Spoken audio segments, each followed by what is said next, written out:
Thank you for tuning in to today's National Museum of Ireland event. My name is Siobhan Pearce and I'm the Education Officer for Archaeology here, and I'd like to welcome you to this lunchtime talk by Cormac Bourke.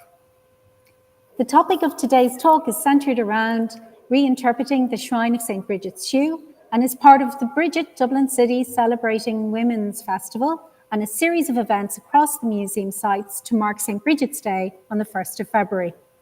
The Shrine of St. Brigid's Shoe is on display here in the museum's Medieval Ireland exhibition. Today's speaker, who will be sharing his research into the shoe's history, is Cormac Bourke. He is from Dublin and lives in Belfast. Cormac is Honorary Editor of the Ulster Journal of Archaeology, a Fellow of the Society of Antiquaries, and his Vice President for Ulster of the Royal Society of Antiquaries of Ireland. He specialises in the study of early medieval metalwork and has published widely on this subject. A catalogue of early medieval handbells from Ireland and Britain was published by the National Museum of Ireland in 2020. So a very special welcome to Cormac today. Thank you. So just some virtual housekeeping before we start. This lecture will be around an hour in duration. It will be posted online as well in a few weeks' time. So just to say that, it'll be on the museum's YouTube channel.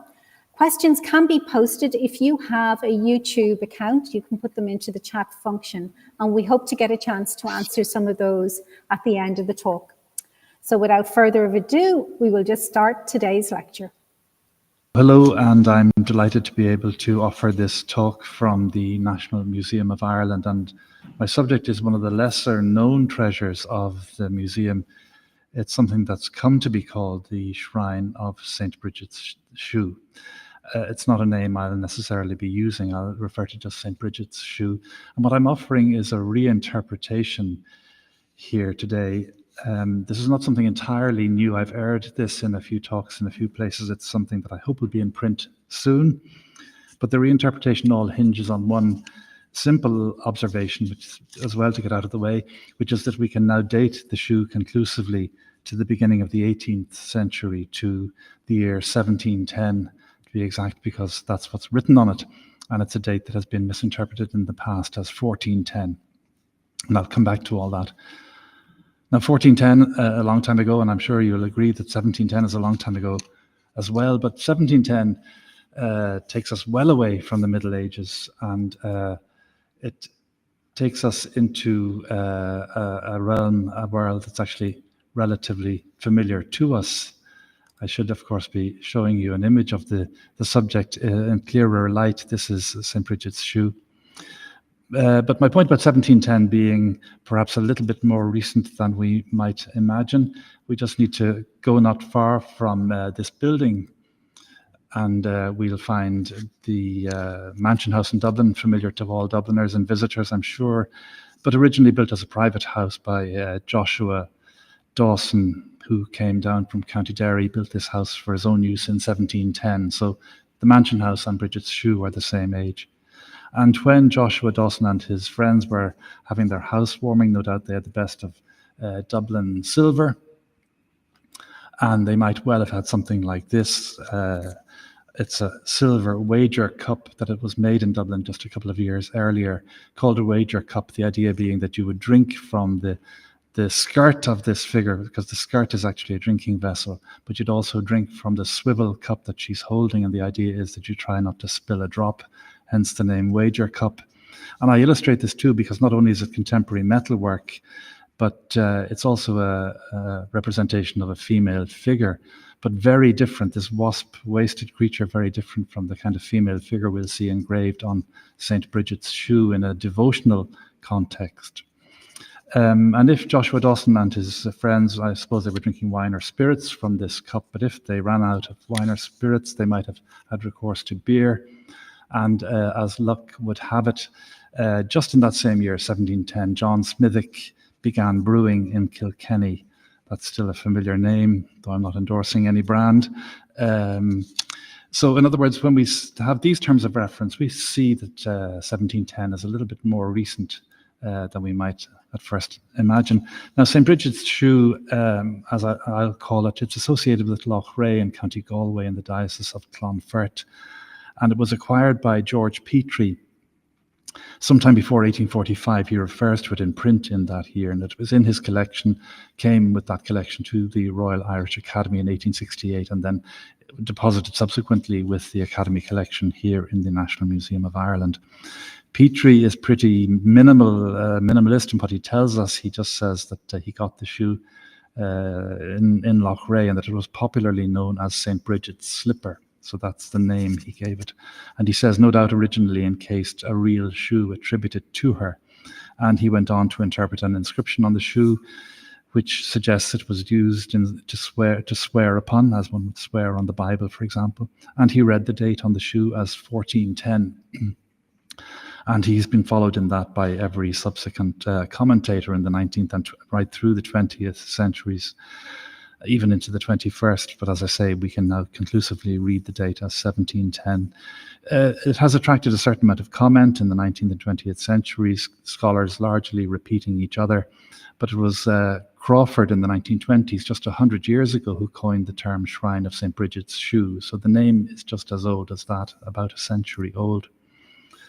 And in the course of the 20th century as well, the shoe caught the eye of the great stained glass genius Harry Clarke. He based the shoes of certain figures in windows in County Mayo, for example, on St. Brigid's shoe.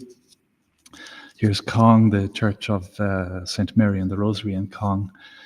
And there are examples closer to where I'm sitting, actually, out in St. Joseph's Church in Terranure, where you'll see the Annunciation window, and in one of the aisles, and the angel Gabriel is wearing a pair of St. Brigid's shoes. And somebody else whose eye was caught by the shoe here on exhibition was Heinrich Böll, the German novelist, because in his Irish journal, documenting his time in Ireland in the 50s, he remarks visiting the National Museum, and the St. Brigid's shoe is the only thing that he singles out for mention. So it obviously took his fancy. Now, St. Brigid's shoe is of slim adult size. In other words, it's realistically sized, and it consists of three pieces: a vamp, a heel piece, and a sole. And this is a sheet metal, probably brass. It's a copper alloy anyway, joined by soldering. So it's a very simple piece of construction, essentially.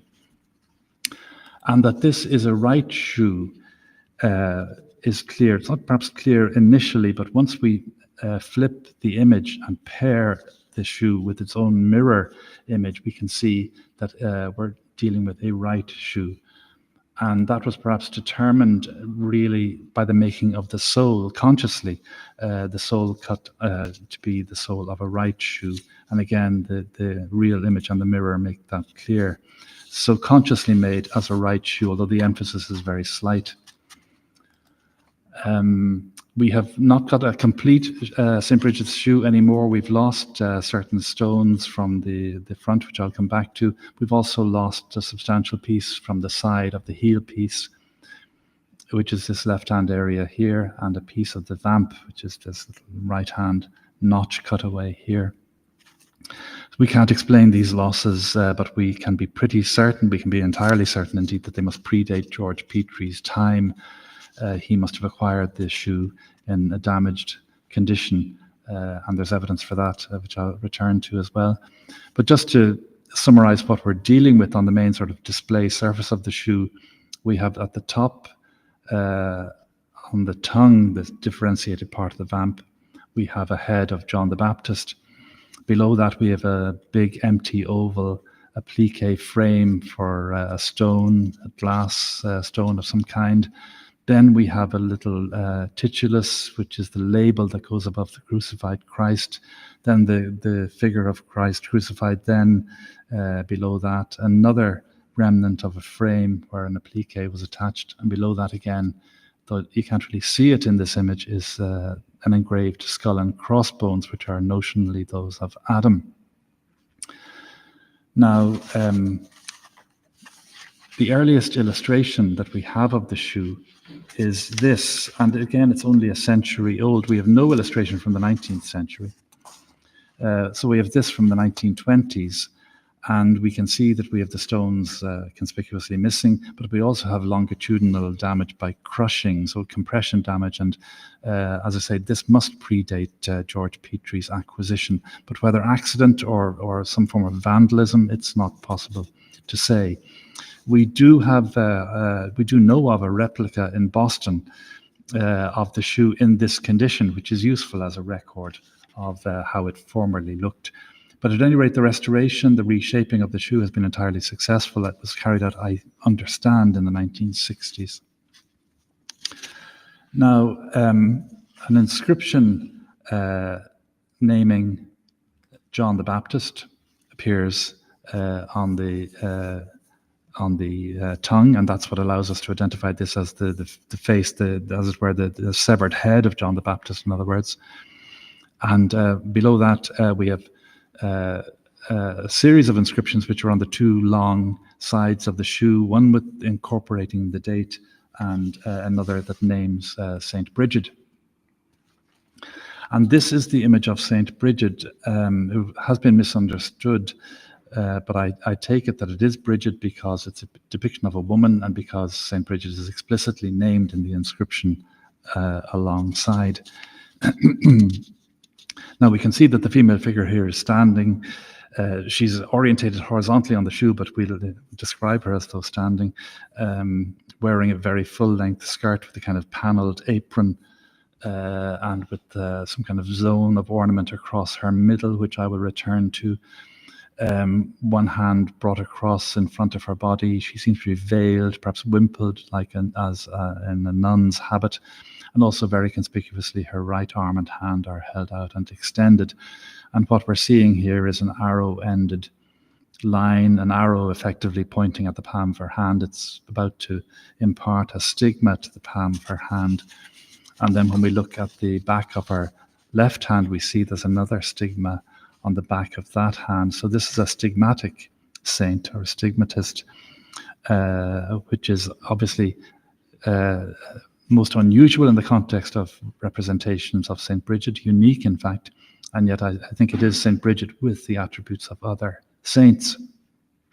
And even though we're dealing with a stigmatic saint and that this is a shoe after all, curiously the feet of the figure are actually not very well defined. It's not even clear whether the feet are bare feet or shod. Now, George Petrie gave the date, as I say, when he first published the shoe back in 1845, he gave the date as 1410. So we have it here in the sequence Anno Domini. But the date is 1710, so it's quite unambiguously Anno Domini 1710. And we can be sure of that because the way that the numeral 7 was written in the 17th and 18th centuries, it varied quite a bit as far as epigraphy is concerned.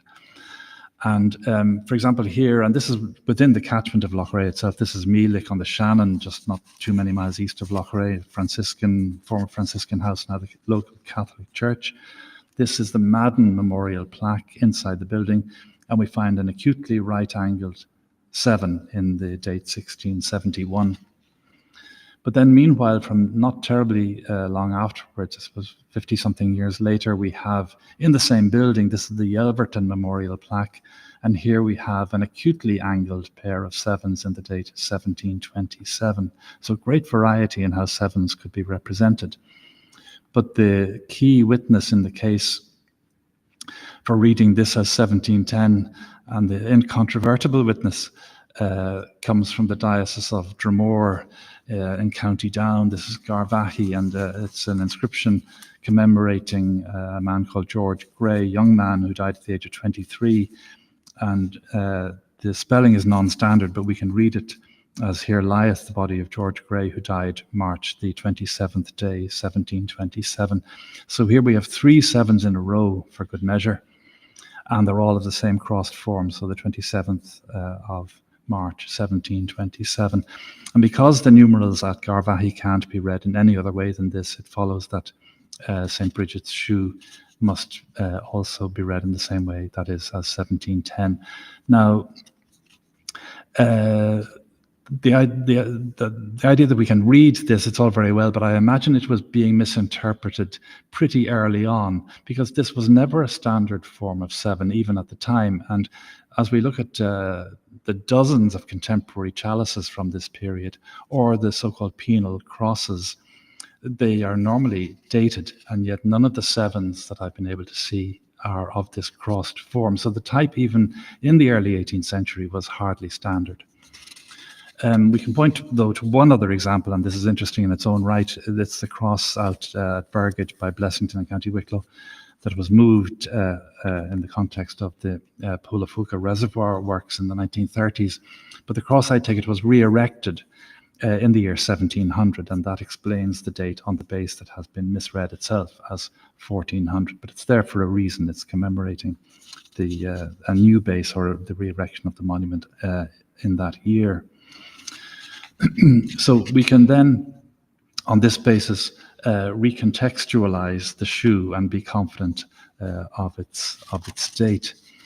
And it's a corollary, I think, of the necessarily short life of the shoe in circulation in County Galway, that apart from being popularly known as St. Brigid's slipper, which Petrie tells us, the shoe probably never had any other name. It's reasonable, though, to suppose that it was perhaps named first of all in Irish, because we know from the work of Gareth Fitzgerald just what proportion of the population in that area was speaking Irish in the later 18th century, which is the earliest we can go follow the figures. And it was between 90 and 100% Irish speaking at the end of the 18th century. So that the idea that the shoe had a name in Irish is entirely plausible. It might have been something like Slipper Brigid, which is simply Brigid's slipper. It has been suggested that it might have been called Loughrea Brigid, but Loughrea implies one half of a pair of shoes, and my own feeling is this is not one half of a pair of shoes. It's one singular shoe, and wouldn't have been conceived of as one half of a pair. But that's another story. But the morphology of the shoe as such is important as well, because it might be imagined that St. Brigid's shoe is reproducing something ancient, a real shoe made of leather, in other words, translated into sheet metal. But that is not the case, because we know from A.T. Lucas's study of shoes that this essential shape and construction of a leather shoe was still was standard in Ireland, really from the 16th to the 19th century. And this is Lucas's type 5 that's illustrated here. And essentially, Brigid's shoe is reproducing this. We have the same 3 pieces, and we have a flat sole that has no lift under the heel. Admittedly, we have fastening straps on the leather shoe, but we would hardly expect them in the simple piece of metalwork that is St. Brigid's shoe. But more importantly, Brigid's shoe is reproducing as well the kind of foliate ornament that is characteristic of an international style of 17th and 18th century women's shoes with textile uppers. We see a lot of the available space on St. Brigid's shoe is taken up with this kind of foliate ornament. And this was really an international fashion. And it seems that St. Brigid's shoe must be referencing this. What's more, in a further detail, we see that there's a reproduction vertically at the back of the heel on St. Brigid's shoe of the piece of braid that covers the seam on the back of the textile version, so that St. Brigid's shoe is reproducing, it's quoting from that the real world of real footwear. But it's also, I think, quoting to some extent from a slightly unreal world, which is that of other ornamental shoes, because we have, of course, this fashion for these rather nice ornamental pieces produced in the Low Countries and decorated with floral ornament. And we have, in this example, rosettes on the side and towards the curve of the back of the heel, very much corresponding to the sort of ornament we see in the similar position on St. Brigid's shoe. And not only that, were these ceramic versions made in the Low Countries, I think sometimes in Britain as well, but they're also made right here in Ireland, because here's an example Hasn't got the rosettes, but it has the all-over floral ornament, made in Belfast in 1724, so just 14 years later than St. Brigid's shoe. So in the light of its early 18th century date, I think we can be confident that St. Brigid's shoe is to be recognised as a metal version of leather and textile footwear of that period, and of unwearable ceramic imitations. And in other words, it's what would have been called a brogue in Irish at the time, a shoe simply. Now, the inscriptions are worth looking at in a bit of detail. No one has actually translated them or no one's even committed themselves to what languages they're written in. This one at the top, St. John Baptist, might almost be thought to be somehow Latin, but it isn't. It is it is plain English, and that spelling IHON is merely an early variant of the spelling, standard modern spelling of the name John. So St. John Baptist in plain English. We find then that St. Brigid is captioned in Latin, and I've transcribed it below in the caption. It simply says Sancta Brigida Virgo Kildariensis Hiberniae Patrona, that is St. Brigid of Kildare, Virgin, patron of Ireland. Now, it was suggested by some of the commentators in the 1920s that this figure of St. Brigid was intended for St. Francis, but they can't have looked at it too closely, because I'm certain that the very full-breasted figure here is that of a woman, and she's also dressed as a woman, so there's no question of it being some kind of partial representation of St. Francis. It's wholly a representation of a woman. But why the stigmata is a question.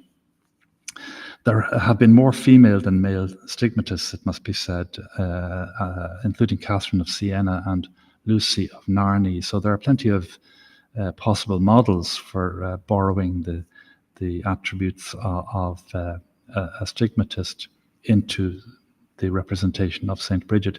And what's interesting about Lucy of Narni is that she was canonized by Pope Clement XI on the 1st of March in 1710, which is the very year in which the shoe was made. And one can't help thinking that our shoemaker, in this case, wanted to reference the new saint.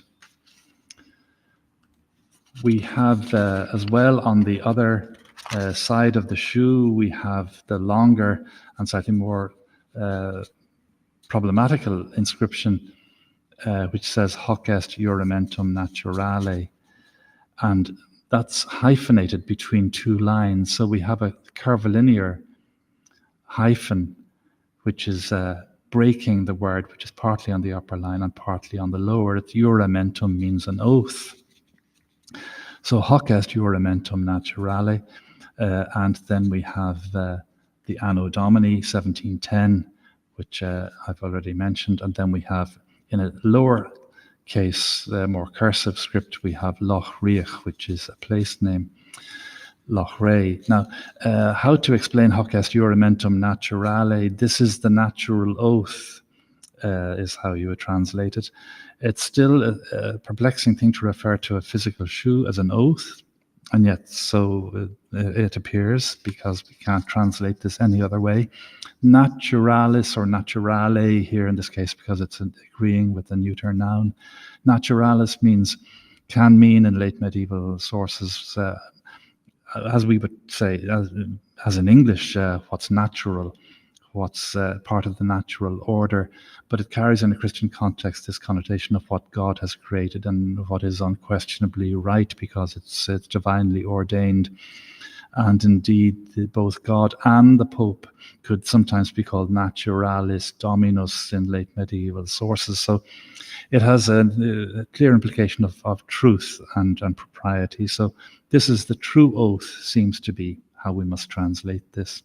So in other words, swearing on this is a form of true oath. And then, as I say, we have an Irish place name. So we have three languages here, in St. John Baptist in English, and then the rest of these in Latin. But Loughrea is an Irish form of place name, but it can't refer to the town of Loughrea in County Galway, because that town has always been and still is Baile Loughrea. So I can only conclude that this is the parish of Loughrea that's referred to, and I think there are several pointers to a parochial context for this shoe. Now, the approximation of St. Brigid's shoe to a real shoe, it's so exact as to suggest that it was made by someone who was an experienced practitioner. In other words, a shoemaker and a sheet metal worker, and perhaps someone who, as a shoemaker, would determine the chirality, as it's called, the orientation of the shoe, determine that by cutting the sole first. So it's not an improbable combination of skills to be a sheet metal worker and a shoemaker, but we're looking at a different level and a different league of metalworking here from what we encounter in other contemporary pieces, such as a shrine. I've gone too far there. This shrine made by Richard Joyce, a very well-known Galway goldsmith, just 13 years later, 1723, silver and glass, and characteristically as well using silver to make the shrine, and likewise in the case of reliquaries made for relics of St. Patrick in the 18th century, his reputed jaw and thumb. These are again silver shrines that wholly enclose their contents. St. Brigid's shoe can't wholly enclose anything, and if intended to be a reliquary, it's improbable, I feel, on practical grounds, because if one inserted a small desiccated leather shoe, it could easily fall out, and a full-size leather shoe would have to be perhaps distorted in order to insert it into the shoe, which seems again most unlikely. And also because we do have in the world of reliquaries a pretty clear distinction between what is applied physically to a relic and what is designed fully to enclose it. But St. Brigid's shoe is doing neither. It can't fully enclose anything, and it hasn't been actually applied to anything. And also its use of base metal takes us out of the league of contemporary reliquary. So I think it's ancillary to reliquary making, but not itself a reliquary.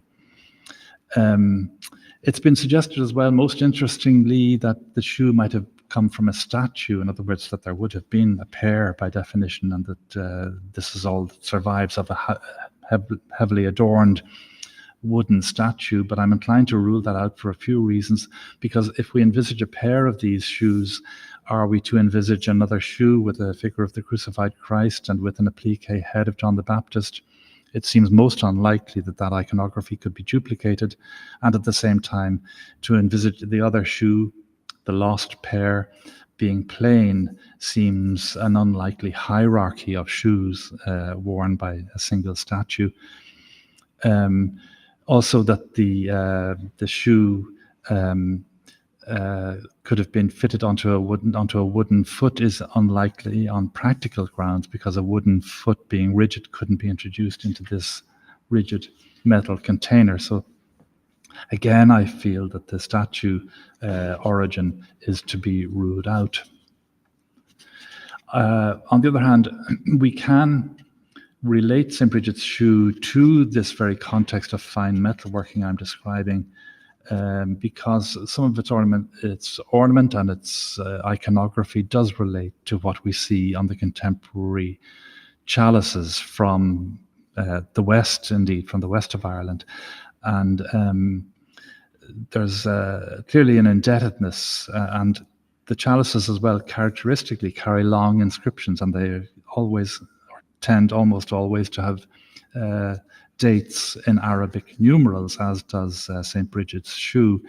So there's clearly a lot of, there's a cognizance and awareness of the contemporary metalworking scene. It's just that the maker of St. Brigid's shoe was not working to that same high level of accomplishment. And there's a great contrast between the simplicity of the shoe and the complexity of these two chalices that just bracket its making in 1708 and 1711.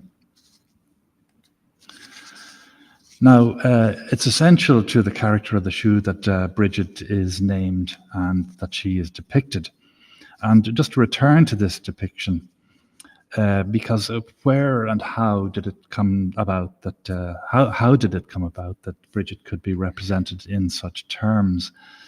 It could be that we have an influence from continental iconography, and I'm thinking in particular of Catherine of Siena. This is a painting in Siena itself, and we find that her right arm and hand are displayed. She's in fact receiving stigmata to both hands, to both of her feet, which are draped, and also another stigma is arriving here at her side, and they're all coming as projections from an image of the crucified Christ. It does seem that this is the kind of iconography that our shoemaker or commissioner of the shoe was trying to copy. The extended right hand, and there's the arrow and the stigma. Just to put the two together as in this image, it is a remarkable correspondence, I think, that can't be accidental. And it does appear that our Brigid image from 1710 in County Galway is referencing this kind of continental picture. What's hanging from our figure's right wrist could be relevant to this as well, in as much as it's probably not a scourge, because a scourge shouldn't be looped like this. I take it to be a rosary of some kind. And there are 7, if we interpreted these as beads, there could be 7 beads on the string on the wrist. And there is a 7-decade Franciscan rosary known as the Franciscan crown. It's of 15th century origin, and it could perhaps be that we're looking at a 7-decade rosary here that's abbreviated to just 7 beads. However, there's more to the iconography, I think, of this figure on the shoe, referencing the Franciscan tradition of stigmatism, referencing Catherine of Siena, yes, but when we look at the gesture of her left hand across her body, it's possible it's covering another stigma in her side, which would correspond with the position of the stigma in Catherine of Siena, in the image of Catherine of Siena. But on the other hand, what we see here is very much the gesture of the breastfeeding Virgin Mary that is crops up a great deal in Renaissance and later painting. The gesture of our figure's left hand seems to be referencing the Virgin Mary with deliberation. Even though there's no Christ child here, I think that this may be just a borrowing of an aspect of Marian iconography just to enrich the image of Saint Brigid. And there could be more to it than that as well, because we have this interesting zone of ornament at our figure's waist. It's ambiguous, hard to interpret this. But we have from the later Middle Ages images of the Virgin Mary weaving. And her body is crossed by the web on her loom, and she has a wooden beater in her hand, which is for tightening down the threads. And one wonders, could the zone of ornament at the waist of our figure be a piece abstracted from the iconography of the Virgin weaving? And what's more, this a projection from one end, corresponding projection at the other, not aligned. Could that be the weaving beater that is tucked into the threads of the web? So in other words, lifted from its context and used to endow the figure of Saint Brigid. And if there's anything in this reading, it tends to agree with a quite independent tradition, which is that weaving instruments were relics of Saint Brigid that were preserved at Glastonbury in Somerset. Irish pilgrims used to go to Glastonbury because of a tradition of Patrick being buried there, but also because of the preservation there of these weaving implements that were attributed to Saint Brigid. Now, we have perhaps just visible here on the left-hand side, this is the Virgin attending the crucifixion on a chalice of 1639, and that's an indication as well of a general indebtedness of our Brigid representation to standard representations of the Virgin Mary in these stock scenes of the crucifixion.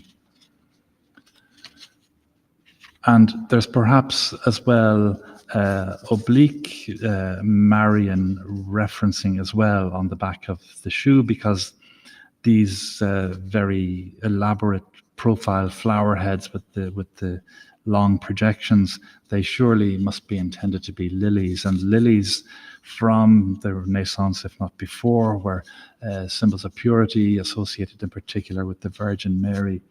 And it does seem to me that this is the lily is consciously used here as a Marian reference. And there's a further floral reference here as well on the side of the shoe. I would argue this sunburst motif, I suspect, is nothing more nor less than our familiar dandelion. And that's something that's of considerable interest, because we have reference in the early 20th century to the dandelion being peculiarly St. Brigid's flower. That's a solitary reference that is in the work of T.G.F. Patterson in Armagh, a man who did fieldwork in Armagh and Louth, and he picked up on a local tradition of the dandelion being St. Brigid's flower. And obviously to do with the early appearance of the dandelion in spring and Brigid's association with spring.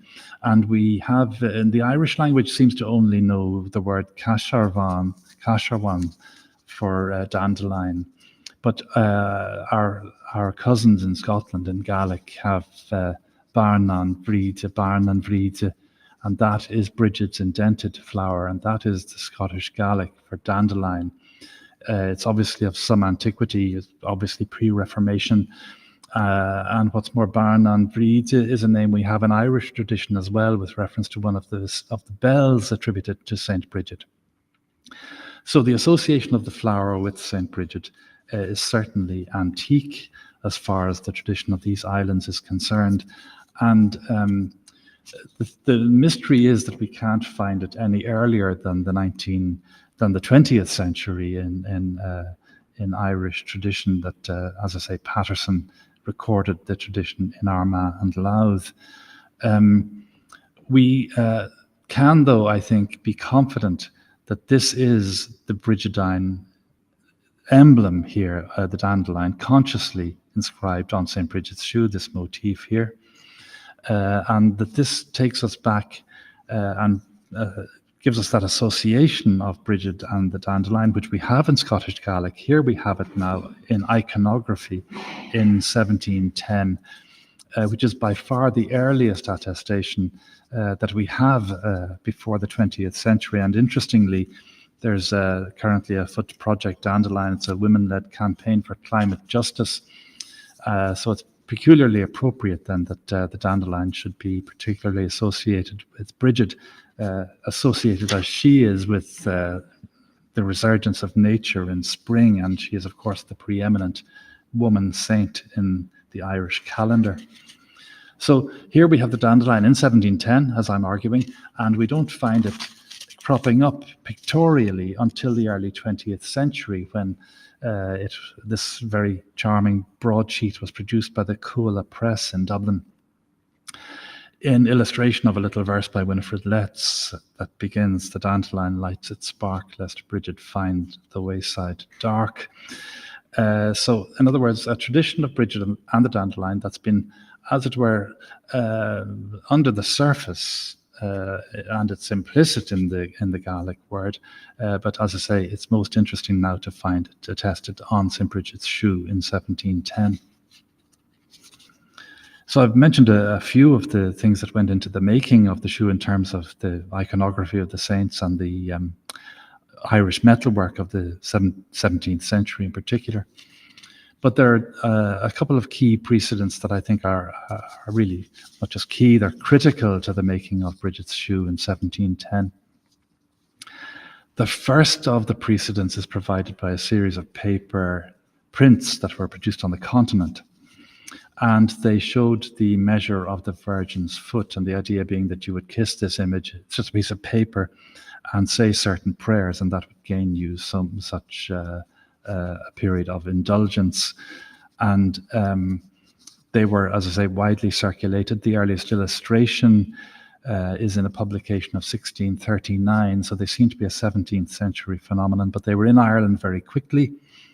We know that because a Cromwellian soldier, Roger Boyle, documenting items found in the baggage of Irishmen who were killed on the side of McCarthy of Muskerry at Knockbrack in County Cork in that year of 1651. He most unsympathetically describes what was in one of the fallen Irishman's baggage. He says, a peck full of charms, relics, etc. And he says one of these was, I quote, a peculiar one on paper, said to be the exact measure of Our Lady's foot, and written on it, whoever wears this and repeats certain prayers shall be free from gunshot, sword, and pike, respectively, as each desired, unquote.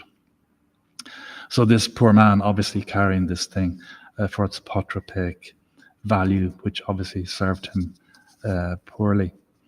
Now, these prints, paper, highly portable, must have come into Ireland in a multiplicity of ways, but perhaps specifically through the agency of Catholic clergy who were typically trained and ordained in continental colleges in the 17th and 18th century. So the commissioner of the shoe might have wanted to foster an observance in honour of St. Brigid, akin to the observance honouring the Virgin Mary. But the paper prints are only just one part of the story, because the other key precedent that I would bring to your attention is this.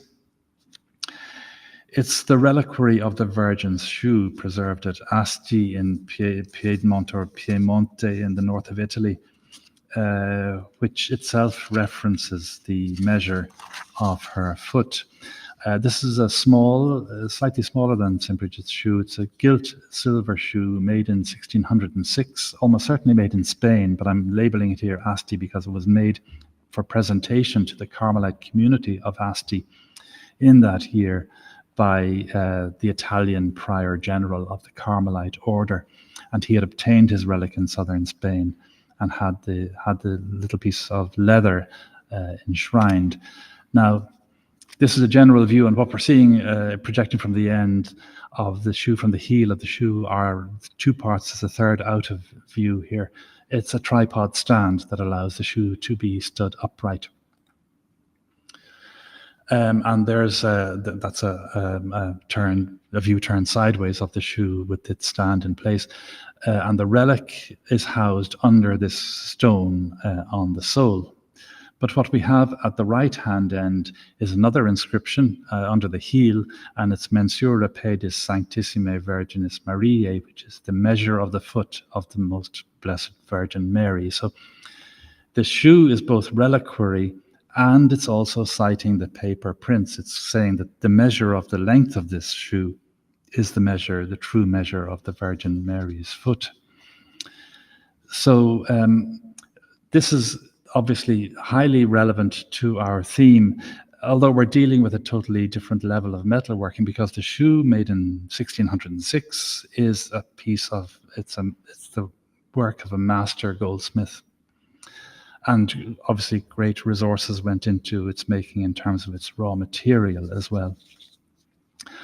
Brigid's shoe is in a different league, as I pointed out. In the Irish context, it's certainly in a different league in the light of this comparison. However, as shoes, the two are essentially the same, because the shoe in Italy has a vamp, one piece with the differentiation of a tongue. It has a heel piece that wraps around, and it has a flat sole. It has fastening straps, admittedly, but then this is an elaborate piece of goldsmithing. As a shoe, it is essentially the same as Brigid's shoe. And I think that this can't be an accident. And I suspect that the commissioner, the maker of St. Brigid's shoe, with altogether more limited resources, was aware of this precedent and sought to copy it. And Asti is in northwestern Italy, halfway or thereabouts, halfway between Turin and Genoa. Might have been visited by Irish clergy traveling to and from Rome. And since the reliquary at Asti was held by a Carmelite community, it may be that Irish visitors were from the Carmelite order. Now, it's possible, I suppose one could argue, that the shrine of that the shoe of St. Brigid was a shrine like that at Asti, that in other words, as the Asti shrine does, it might have incorporated a relic underneath perhaps this bigger of these lost stones from the vamp. And that could be that even if no shoe was available in Ireland, and we've no evidence to suggest that there was, perhaps some of these continental travellers brought in a relic of Brigid's shoe from the continent, and such a thing was then placed under a glass stone on the vamp. But we're still faced with the problem that the shoe is made of base metal, which is inappropriate to a reliquary. The inscriptions on St. Brigid's shoe are quite wordy, but they don't say anything about it incorporating a relic. And then a third argument is that in all the literature about Brigidine relics in Europe, and there is quite a lot about that, I've come across no reference to a shoe of St. Brigid existing anywhere on the continent from which a relic might have been taken. So I'll return to my original proposition that we can't say that St. Brigid's shoe enshrined anything. That is, of course, in material terms, because it's enshrining a lot if we think in terms of memory and tradition. But not the least interesting then aspect of the Asti precedent is this Carmelite connection, because a house of Carmelite friars was founded in Loughrea around 1300. It survived until the 17th century. And in 1680, a house of Discalced Carmelite nuns was founded in the town, which actually the community was there until 2020. This raises the possibility then that knowledge of the Asti reliquary reached Loughrea through Carmelite channels. That does seem quite likely, but a secular parochial context is the one I'm preferring and will further argue in this contribution. And there's another pointer in that direction if we stay within the same county but move north into the Diocese of Tuam to a site just not far from Tuam itself. This is Crevach in County Galway. And what we're looking at here, neatly divided by the telegraph pole, is a sweat house to the left and a stone enclosure to the right. And the stone enclosure wraps around a holy well. And the holy well is dedicated to St. Brigid. And we find inside the enclosure a plaque on the stone, set into the stone wall, and it's representing a female figure. And there's a series of lengthy inscriptions to do with the healing properties of the water. I think that's not a subject for today, but the key thing for today is that this plaque is dated 1710. In standard, unambiguous numerals to either side of the figure, although they're not visible here. And I would suggest that this is another representation of St. Brigid because the well is dedicated to her, even though we're relying on one solitary record for that dedication. There's no other contender, shall I say. So I would read this as a depiction of St. Brigid made in 1710, not far as the crow flies from Loughrea.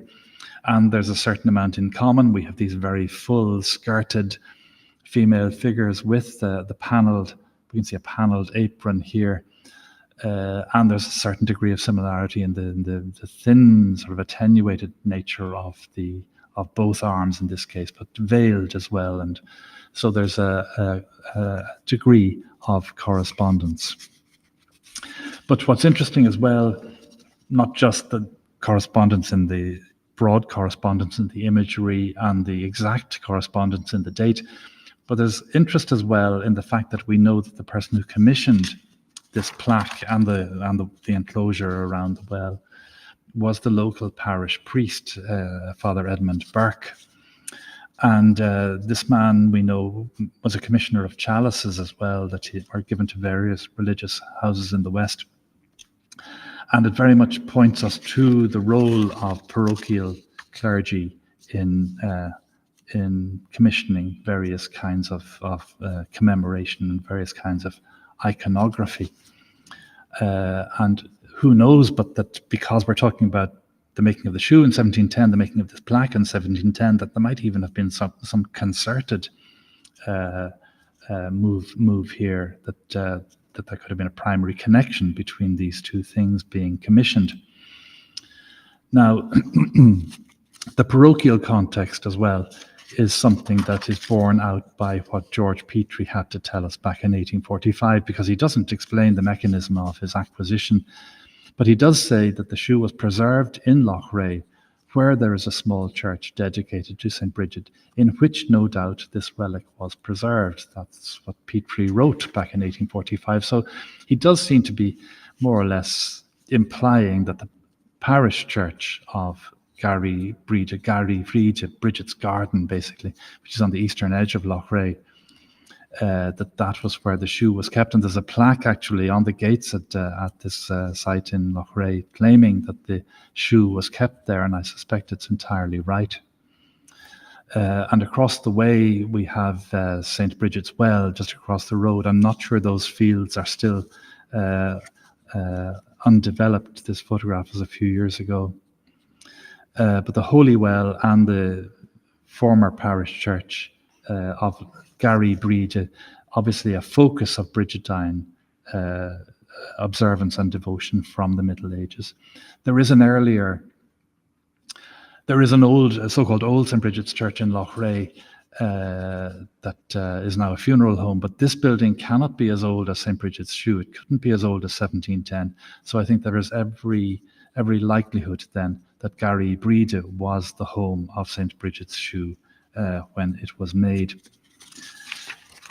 Now, the parish priest of Loughrea in 1710 was a man called Ambrose Madden, and Madden was afterwards the Bishop of Clonfert. And it might well have been Ambrose Madden who commissioned St. Brigid's Shoe, and it's more likely than not that it was always held then by Madden's successors, that is the parish priests, and that there never was a hereditary keeper, and that the person who gave, or more probably sold, the shoe to George Petrie around about 1840 was another parish priest. And this would conform to a pattern in the 19th century, whereby antiquities, and in this case what was believed to be an antiquity, they were alienated to collectors by Catholic clergy. There's a pattern in such transactions. And given the likelihood of the secular parish clergy involvement in particular, and given its date, I think the context of the shoe's manufacture was in all likelihood the requirement imposed on the secular clergy of Ireland by the Dublin Parliament in an Act of 1709, that they should take the oath of abjuration by the 25th of March 1710 or face banishment from the country. A piece of legislation that James Kelly described, I quote, as the last major penal law concluding a phase in which Ireland introduced a body of law against Catholics unequalled in the 18th century British Empire, unquote. Now, this particular version of the oath of abjuration, it involved recognizing Queen Anne, renouncing the Stuart claim to the throne, and a promise to maintain the succession in the Protestant line. And taking the oath was a reserved sin, that is a sin not absolvable by a priest, but only by a higher authority in the Diocese of Tuam, and probably by implication in the Archdiocese of Tuam, including Clonfert and therefore Loughrea.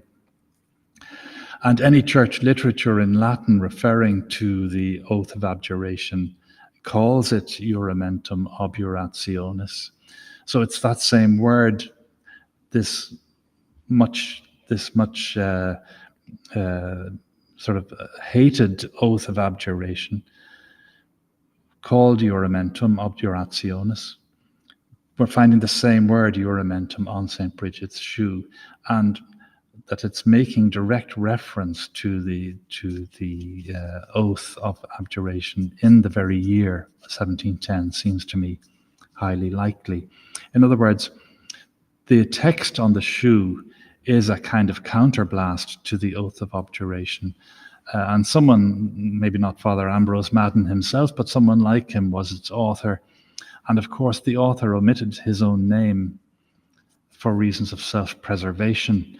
Unlike contemporary chalices, the shoe carries no reference to either the donor or the commissioner. So it's anonymous, I think, for reasons of caution.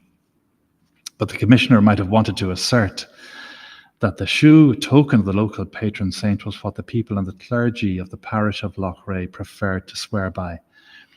And we can only assume that people had recourse to it.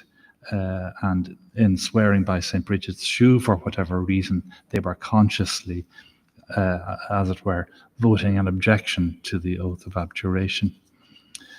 But while I'm positing a precedent from 17th century Italy in particular, and positing very much a contemporary political, socio-political context in 1710 for the making of the shoe, the fact is we can and we must acknowledge medieval tradition incorporated in the shoe as well. I've already mentioned the dandelion as her emblem, but we have as well, and going back to the Scottish Gaelic tradition, we have from Scotland 19th century records of what was called the Brigid, that is Brigid's footprint.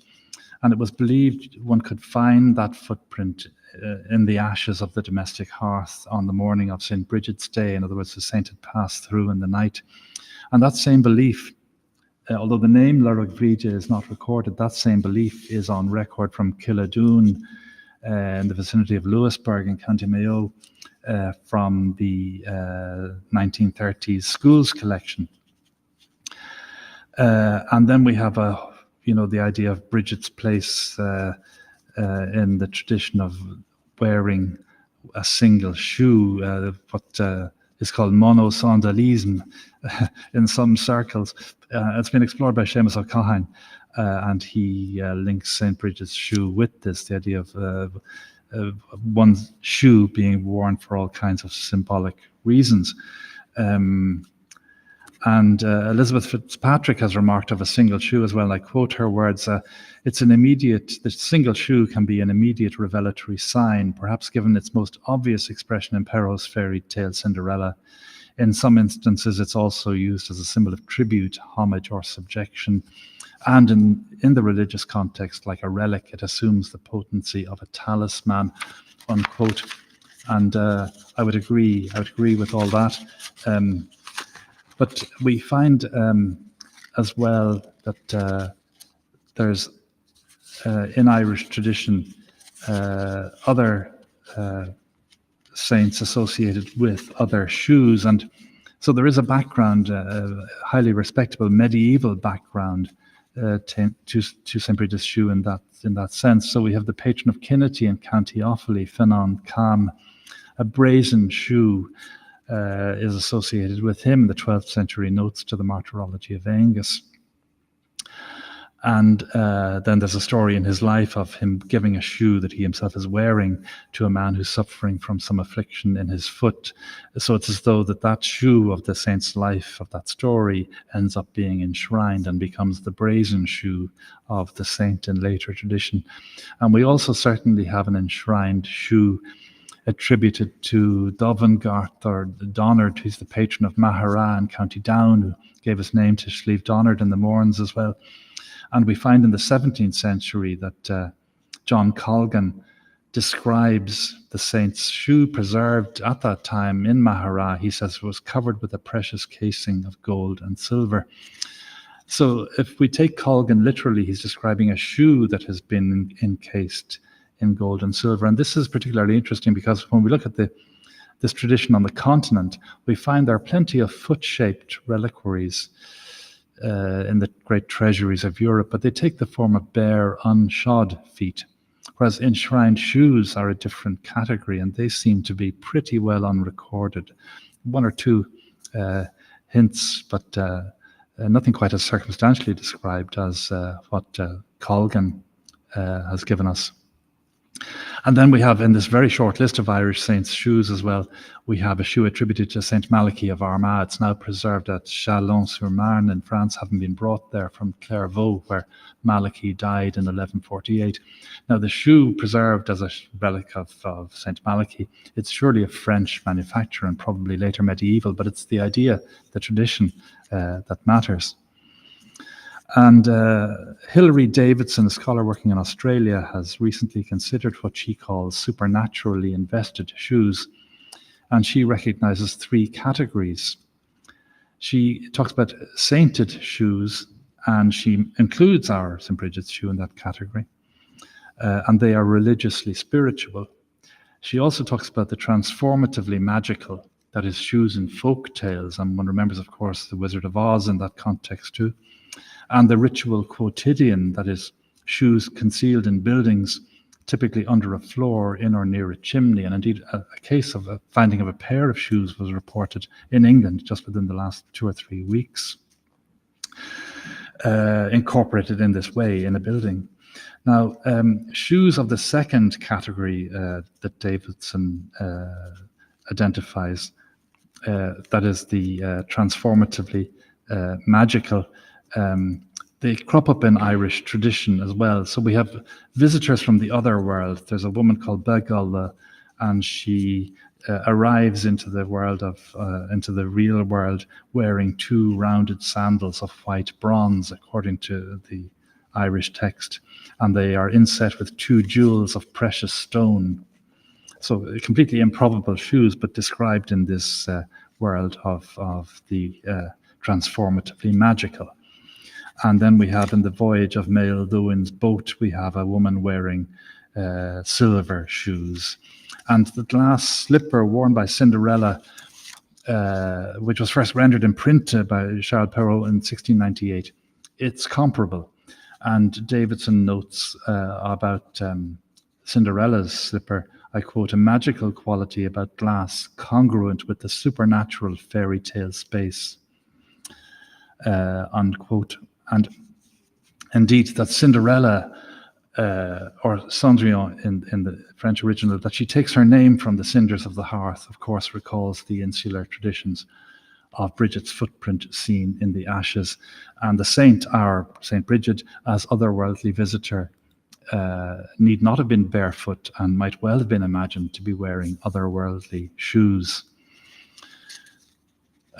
Just in conclusion, then, I just should point to one other group of metal shoes additional to St. Brigid's that are forthcoming from Ireland, because in 1857, Herbert Hoare wrote apropos of the single shoe that figured symbolically in the investiture of the O'Neills in County Tyrone. He says that we're informed, I quote, "that an inaugural shoe formed of brass is still in existence." I think, though, that the survival of an inaugural shoe, such as Hoare describes, if there ever was such a thing, associated with Tullahogue or Tullyhog in County Tyrone, I think we can probably rule that out, given the devastation to which the site and its hinterland were subject in 1601 and 1602. I think the particular brass shoe that Hoare describes is more likely to have belonged to a kind of which about 24 are reported to have been found just a few years previously, because writing in 1853, Matthew Anketel of County Monaghan talks about, I quote, "a man's shoe made of 3 pieces of thin plate bronze or brass, found with about 24 pair of the same kind in the vicinity of the Giant's Causeway." And of my own amateurish photograph of one of these shoes in the National Museum of Ireland. And sure enough, they are made of the same 3 pieces as St. Brigid's shoe, the vamp, the heel piece, and the sole, although the style is slightly different. And Anketel observed that they're fastened together so very imperfectly with lead used as solder that the least wear or motion of the foot of a person attempting to walk in them would break the soles away from the uppers, unquote. Certainly, these are completely impractical things. And in the absence of any other explanation, it seems to me reasonable to suppose that these shoes were ornamental, just like the ceramic ones we saw at the beginning, and perhaps even made for sale to tourists at the Giant's Causeway, and referencing the non-utility of its stepping stones in practical terms. So here's your your useless shoe to use on an impractical causeway. But in conclusion, then, what I would suggest we can draw from all this is that St. Brigid's shoe, having been acquired by George Petrie before 1845 and acquired in turn by the Royal Irish Academy, it has been consistently misunderstood. It belongs not to 1410 or some ill-defined late medieval period, but it belongs simply to the early 18th century. And it was made in a parochial context as a response to and as a commentary upon contemporary anti-Catholic legislation. The shoe, in its iconography, advances Brigid as a composite, incorporating aspects of the Virgin Mary and of celebrated stigmatists, and so it integrates the patron of Loughrea in an international sainthood. But at the same time, by its very nature, the shoe recalls medieval Irish tradition, both ecclesiastical and secular tradition, so it must have been multivalent in its symbolism for the community it served. Brigid's footprint, when it appeared miraculously but auspiciously in the ashes of the hearth, was uncritically and no doubt joyously received. Her metal shoe, though newly made for Loughrea with much imagination in 1710, probably met a similar acceptance, not to be queried. By appropriate accident, and certainly not by design, the date it bears is inherently ambiguous, accelerating the process whereby this latter-day token came to seem antique.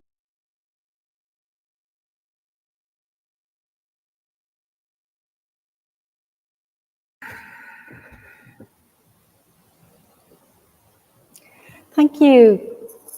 Thank you very much, Cormac, for bringing us through your research into the shrine of St. Brigid's shoe and redating it, I suppose, in many ways to 1710 and explaining what your research is showing in its purpose. And I suppose a number of comments came in just during your talk, and I think you've answered some of them already, but we will try and get to them because, in fairness to people, the courtesy, and they've been waiting, and we've had so many people watching today. I want to say thank you. So I might just go back to the first question actually that came in, and I suppose asking, was it just one shoe and that there wasn't a pair of shoes? And you've answered that, but you might remind people, yes. You can hear me okay, yeah? Yes, thank you. Well, I feel that the precedent from the continent and the general, and also the two precedents from the continent, that is the print and the reliquary in Asti in Italy, that those are singular images, that there's no such thing as anyone having produced a print of two pairs to show the two pairs of the Virgin's foot. And so that indeed, if we look around the continent generally and these things enshrined, yes, there can occasionally be pairs of reliquary, of shoe-shaped reliquaries, but generally we're talking about singularity. And so I think it's overly elaborate to think we must look for two St. Brigid's shoes. I think really it's comprehensible entirely in its own terms as one. I think, and then particularly as you were saying, maybe some of the reasons that, you know, one shoe might be made, and I think you were talking about the symbolism of one shoe being a symbol of protest or of communicating, you know, sort of unhappiness with maybe legislation or anything else that was going on contemporaneously. So I think one shoe sort of definitely, I think you've answered that one. Yeah. The other question that came up, and you did discuss this, the Carmelites in Loughrea, and I suppose the commissioning of the shoe, and you've taken us through the parochial commissioning journey. But also a question came in, was, were there ever Franciscans in the area? I'd have to go and look up something to answer that. But yeah, I mean, there's a Melich that I referred to, the house on the Shannon, where those couple of plaques are that are dated 1671 and 1727. That was originally a Franciscan house. So you don't need to go far in County Galway to find a Franciscan house. So there is Franciscan influence throughout late medieval Ireland because they were a hugely influential order. But yes, I think that the agency for the idea coming into Ireland might well have been through that Carmelite channel. And it's not an accident that there were Carmelites so well represented in Loughrea. But still, I would stick to my sort of explanation A, is that it's really a parochial commission. The other question just came up, I suppose, and you took us through the shoe and the symbols, the writing, the different languages that were used, the iconography, and it was fascinating, I have to say. I didn't know about the dandelion and found that really interesting, just to say. But I suppose just the icon of St. Brigid, could it be Catherine of Siena? Somebody was asking. Yeah, well, I did, as I was trying to show there, because that painting that I reproduced is from Siena itself. And when we look at people receiving the stigmata, it tends to be lines. That tends to be the rule in later medieval art, that it's lines, including Irish chalices, that show this. Lines are going from the crucified Christ to impart the stigmata to the recipient. And what's really interesting about Brigid's shoe is that the line ends in an arrow head. And that portrait of Catherine of Siena is unusual because it has arrow-ended lines as well, not just plain lines, but arrow-ended lines. So I wonder, could that portrait that I showed literally be one of the precedents? In other words, our shoe commissioner had actually seen that very painting, because, as I say, to end the line in an arrow seems not to be very common. But yes, I think Catherine of Siena is definitely, yeah. I suppose it is that the influences of where does an idea from something come from, and it might not be one source, it might be many things, whether it is folklore, whether it is medieval traditions, or something that was seen on a continent and somebody is talking about a Carmelite friar, maybe visiting Mary's shoe and then coming back. Yeah. And I suppose, you've taken us through many of the factors that might have influenced the design and the style of shoe. I suppose you also mentioned the old church site of Brigid's Garden, or Gary Vida, and on Loughrea, and sort of shown us some lovely photographs, and it talked about its significance as well. Yeah, it's but just to get back to the first point you were making there, Siobhan, I think the Italian connection might turn out to be crucial in all this, because, and of course, we know that Italy and Rome, that was the go-to destination for, and the whole orientation of the Irish Catholic Church in the 17th and 18th centuries was obviously towards Rome. So clearly there was a lot of influence coming from there. Yeah. Just as for the site in Loughrea, it's of huge interest, and there seems to be, according to the records, there seems to be an early enclosure delineated there, perhaps in crop marks. The area is not getting heavily built over, but there does seem to be an early medieval enclosure around it, so that Gary Brigid itself, we're seeing the remains of a late medieval church there today, but that it might be a much more ancient site, and the Holy Well would fit in with that, Yeah. And not only that, but one other point about Gary Brigid, maybe people in Loughrea haven't realized or thought too much about the name per se, but looking around Ireland, the only other name I can find,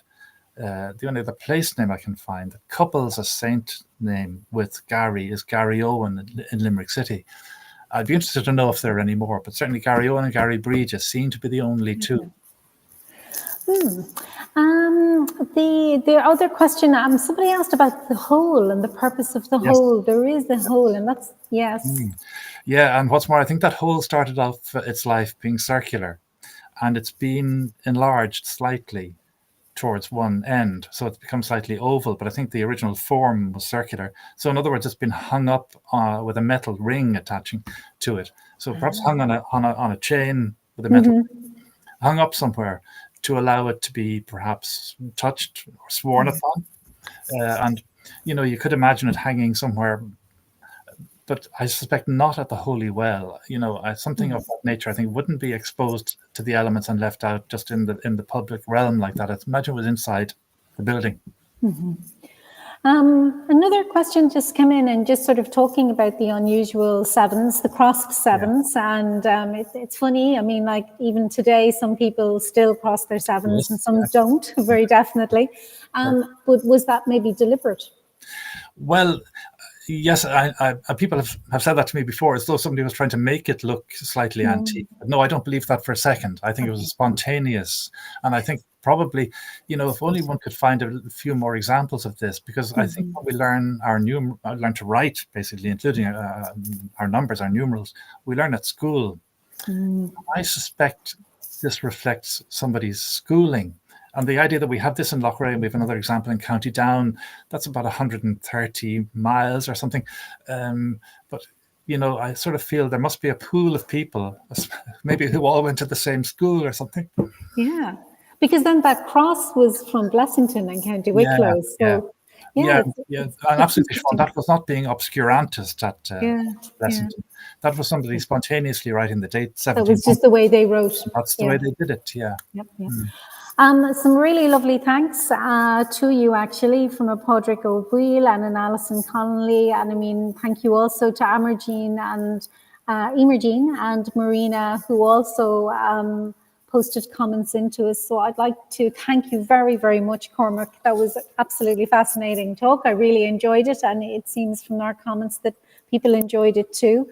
I'd also like to thank Tricia in the Education Department, who worked with you on developing the talk. I endorse that. And to Gavin in IT for all his patience and advice with us as ever. And I'd also like to thank our marketing colleagues, Brian and Maeve, and our fellow education colleagues, Matthew and Grace. So just to say to everybody, the shrine is on display here with many other medieval shrines in the Medieval Ireland exhibition here on Kildare Street in the Archaeology Museum. Also, there are other events all through Dublin, all through Kildare, I suppose, as well, and Louth, but all over Ireland, celebrating and looking at many, many aspects of this amazing figure and saint. So I think, there's lots to do over the bank holiday weekend. Get out and enjoy it. And I'd just like to say that this talk will be posted online in a few weeks. And to thank Cormac again. Thank you very much. My pleasure. Thank you very much.